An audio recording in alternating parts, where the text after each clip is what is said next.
हर फूल के साथ जुड़े होते हैं कांटे, अच्छे लोग जल्दी मर जाते हैं और स्लो एंड स्टेडी ही हमेशा रेस को जीतता है। लेकिन दर हकीकत गुलाबों की बहुत सारी वैरायटीज के साथ कांटे नहीं होते। अच्छे और बुरे दोनों लोग एक्सीडेंटली यंग मौत मर सकते हैं। फास्ट एंड स्टेडी हमेशा स्लो एंड स्टेडी को रेस हरा देता है। हमारे माहौल से जुड़ी हमारी परसेप्शन बहुत ज्यादा इन्फ्लुएंस और जानिबदार होती है, और इसके ऐसे जानिबदार होने की वजह हमारा अपना मूड, हमसे जुड़ी उम्मीदें और हमारी सकाफती रसूमात हो सकती हैं, और यूं हम खुद को बेवकूफ बनाने में बहुत ही माहिर होते हैं। आखिरी लेक्चर में हमने बात की कि हम किस तरह देखते हैं, सूंघते हैं, चखते हैं और शेप एंड कलर का किस तरह पता चलाते हैं। हमारी सेंसेस का तब तक कोई मतलब नहीं होगा जब तक हमारा दिमाग उस डेटा को ऑर्गेनाइज करके मीनिंगफुल परसेप्शन में कन्वर्ट ना कर दे। परसेप्शन के बगैर आपकी माँ का चेहरा भी आपके लिए सिर्फ कम्बिनेशन ऑफ शेप्स से ज्यादा कुछ नहीं। अगर हम में स्मेल को इंटरप्रेट करने की सलाहियत ना हो तो हम बर्गर और ग्रीस की स्मेल में फर्क नहीं कर सकते। हमारी परसेप्शन एक ऐसा प्रोसेस है जिसमें हम अपने माहौल और अपने एक्सपीरियंसेस को मीनिंग देते हैं। वैसे तो ये बहुत ही आम सी बात लग रही है, लेकिन हमेशा ऐसा नहीं होता कि जो हम देखें वही हो।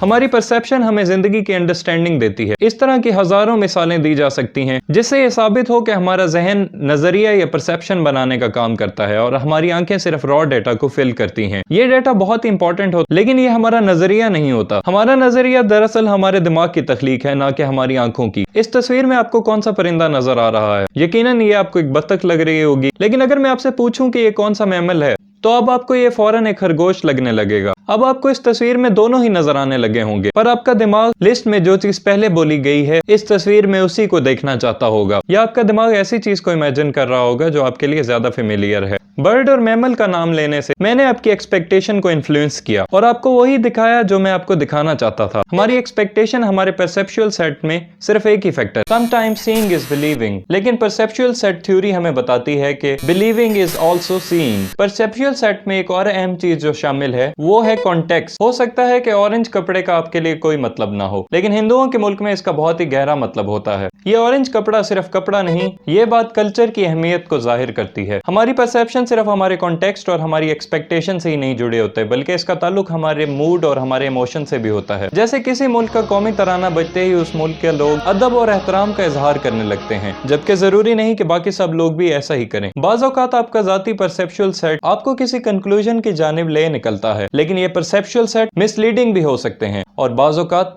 हार्मफुल भी। इन्हीं की बुनियाद पे बहुत सारे ऑप्टिकल इल्यूजन्स जनरेट किए जाते हैं। ये दोनों टेबल एक ही साइज के हैं, लेकिन इनकी पोजीशन देखकर इस बात पर आपका यकीन करने का दिल नहीं करता, और आप इस पर सिर्फ तब ही बिलीव करेंगे जब इन दोनों टेबल्स को एक दूसरे के ऊपर रख दिया जाए। जैसे हमारी विजुअल परसेप्शन को धोखा दे के मजा आता है, वैसे ही पता भी चलता है कि आखिर ये काम किस तरह करती है। हमारे दिमाग को ट्रेमेंडस अमाउंट ऑफ इन्फॉर्मेशन मिल रही होती है, और बिलखुसूस हमारी आंखों से, और हमारे दिमाग को इस पे काम करना पड़ता है। सफ़े पे लगे निशानों को अल्फाज बनाना, अजीब सी शेप को दोस्त के चेहरे के तौर पर पहचानना, गहराई, रंग, मोमेंट और कंट्रास्ट का पता चलाना। साइंस में यह बात डिस्कवर हुई है कि ये बहुत ज्यादा कॉम्प्लिकेटेड है। ये इतना कॉम्प्लिकेटेड है कि इसके लिए एक नाम भी है, फॉर्म परसेप्शन। मिसाल के तौर पर हम एक छोटी डायनेमिक फिगर ग्राउंड रिलेशनशिप की बात करते हैं। ये इस बात की नुमाइंदगी करता है कि किस तरह हम चीजों को ऑर्गेनाइज करते हैं जिन्हें हम देख रहे होते हैं। दरअसल हम देख रहे होते हैं ऑब्जेक्ट और उसकी सराउंडिंग को, की मदद से हम ऑर्गेनाइज करते हैं और सिंप्लीफाई करते हैं जो चीजें हम देख रहे होते हैं, जैसे कि फिगर, ऑब्जेक्ट और उसकी सराउंडिंग। मशहूर फेसेस एंड वेसेस इल्यूजन इसकी बेहतरीन मिसाल है। क्या ये व्हाइट बैकग्राउंड के सामने दो चेहरे हैं, या ब्लैक बैकग्राउंड के सामने एक व्हाइट गुलदान? अगर आप ज्यादा गौर से देखेंगे तो आपको पता चलेगा कि फिगर और ग्राउंड रिलेशनशिप किस तरह काम करता है, और ये आपस में बार बार तब्दील होता नजर आएगा। बाज़ औक़ात व्हाइट एक फिगर होगा और ब्लैक ग्राउंड होगा,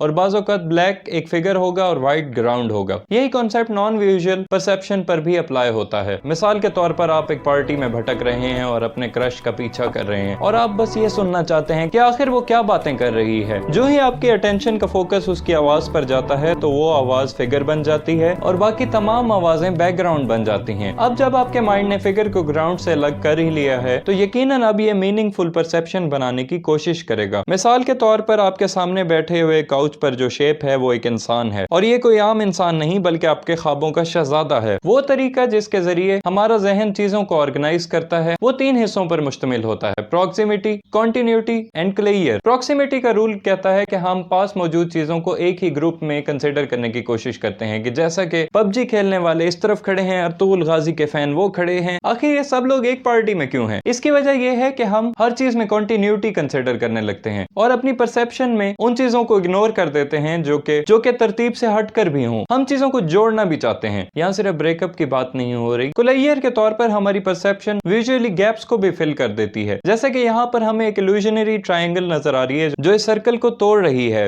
लेकिन सिर्फ इसमें एक छोटी सी लाइन ऐड करने से ही आपको ट्रायंगल नजर आना खत्म हो जाएगा। फॉर्म परसेप्शन हमें दुनिया की सेंस बनाने में मदद करती है, लेकिन इमेजिन करें दुनिया को डेप्थ परसेप्शन के बगैर। मिसाल के तौर पर जब आप अपने महबूब को देखते हैं तो आप उसका एक 2 डायमेंशनल व्यू देख रहे होते हैं, मगर फिर भी आपको 3D व्यू नजर आता है जो आपको उसकी फुल ग्लोरियस फॉर्म को समझने में मदद देता है, और इस केस में वो फॉर्म तो बहुत ही बेहतरीन है। डेप्थ परसेप्शन हमारी मदद करती है चीजों से डिस्टेंस और उनकी फुल शेप को समझने में। ये सेंस पैदाइशी होती है और इवन के बच्चों में भी ये पाई जाती है। हम डेप्थ का तयन दोनों बाइनोकुलर और मोनोकुलर व्यू से करते हैं। इसकी वजह यह है कि आपकी आंखें 2.5 इंचेस एक दूसरे से दूर होती हैं और दोनों रेटिना पर मुख्तलिफ इमेज आता है। तो जब आप दोनों आंखों से देख रहे होते हैं तो आपका दिमाग आपको डिस्टेंस को जज करने में मदद करता है। जितना कोई ऑब्जेक्ट करीब होगा उतना ही दोनों इमेजेस में डिफरेंस होगा, और इसे रेटिनल डिस्पैरिटी कहते हैं। रेटिनल डिस्पैरिटी दिखने में बहुत आसान है। आप अगर अपनी 2 उंगलियों को सामने रखें और इसके पार देखने की कोशिश करें तो आपको 4 उंगलियां नजर आने लगेंगी, लेकिन क्योंकि इन आंखों के दरमियान फासला कम होता है तो रेटिनल डिस्पैरिटी हमारी ज्यादा मदद नहीं करती। ऐसी सिचुएशन में हम अपने एक ही मोनोकुलर क्यू से देखने की कोशिश करते हैं जिससे हम ऑब्जेक्ट का सही डिस्टेंस पता चला सकें। ये लीनियर पर्सपेक्टिव देता है जो कि टेक्सचर, ग्रेडियंट और हाइट जैसी चीजों का पता देता है। रिलेटिव साइज से आपको पता चलता है कि आपके क्रश ने अपने बाजू पर एक छोटे से कुत्ते को नहीं बिठाया हुआ बल्कि कमरे के आखिर में एक बड़ा कुत्ता खड़ा हुआ है, और आप जज कर सकते हैं डिस्टेंस अपने लीनियर पर्सपेक्टिव के थ्रू भी। तो आपको पता होगा कि पैरेलल लाइन आपस में मिलती हुई नजर आती हैं जब एक डिस्टेंस पे चली जाएं, तो इनके जुड़ने का एंगल जितना ज्यादा शार्प होगा ये लाइंस एक दूसरे के उतना ही करीब होंगी, और जब इसके एजेस ज्यादा डिस्टेंस पे चले जाएंगे तो उनकी डिटेल कम हो जाएगी। यूं ही हमारा इंटरपोजिशन या हमारा ओवरलैप क्यू हमारी मदद करता है। हमें बताता है कि जब कोई ऑब्जेक्ट, जैसा इस केस में ये डूड, हमारे फोकस ऑब्जेक्ट को ब्लॉक कर रहा हो तो इससे आप ये भी जानते हैं कि आपके ज्यादा करीब है। ये सारे परसेप्चुअल कॉन्सेप्ट एक फिक्स्ड इमेज की मदद से भी समझाए जा सकते हैं, लेकिन जिंदगी बहुत सारे मोमेंट से मिलकर बनी हुई है। ऐसे मौके पर हम मोशन परसेप्शन का इस्तेमाल करते हैं जिससे हम मूविंग ऑब्जेक्ट की स्पीड और डायरेक्शन का पता चला सकें। हमारा दिमाग मोशन का इस तरह पता चलाता है कि दूर जाता ऑब्जेक्ट श्रिंक हो रहा होता है और करीब आते ऑब्जेक्ट का साइज बढ़ रहा होता है। बात यह है कि मोशन को सेंस करते करते आपका दिमाग इजीली ट्रिक्ड हो सकता है। जैसे बड़े साइज के ऑब्जेक्ट हमें स्लो दिखाई देते हैं निस्बतन उन ऑब्जेक्ट्स के जो कि छोटे हों, खा दोनों ही सेम स्पीड पर ट्रेवल कर रहे हों। और चीजों को फॉर्म, डेप्थ और मोशन में ऑर्गेनाइज करने के साथ साथ हमारी परसेप्शन को चाहिए होती है कंसिस्टेंसी। परसेप्चुअल कंसिस्टेंसी हमारी मदद करती है ऑब्जेक्ट का डिस्टेंस, एंगल, कलर, लाइट कितनी ही चेंज क्यों ना होती रहे। हम जानते हैं कुत्ता क्या है और ये कैसा लगता है, ऐसा, ऐसा और ऐसा और इस तरह का, लेकिन आखिर में ये बात करना बहुत ही जरूरी है कि आपकी परसेप्शन सिर्फ फंकी ऑप्टिकल इल्यूजन जनरेट करने के लिए नहीं बल्कि आपको आपके इर्द गिर्द की दुनिया और उसमें आपको अपनी जगह समझने में मदद देती है। आपके सेंसेस से आप रॉ डेटा लेते हैं और ये दोबारा आपके दिमाग में जाके रीअसेंबल होता है और ये आपकी दुनिया का आपके लिए एक मॉडल बनाता है। इसका मतलब ये है कि आपके सेंसेस छोटे छोटे ब्लॉक्स को इकट्ठा कर रही हैं और आपका दिमाग उनसे वो बना रहा है जो वो बनाना चाहता है या वो जो परसीव करता है। दूसरे लफ्जों में आपका दिमाग आपकी परसेप्शन बनाता है। और अगर आपकी परसेप्शन ठीक है तो इस लेक्चर में आपने सीखा कि आपका परसेप्चुअल सेट कौन सी चीजें मिलकर बनाती हैं, फॉर्म परसेप्शन क्या होती है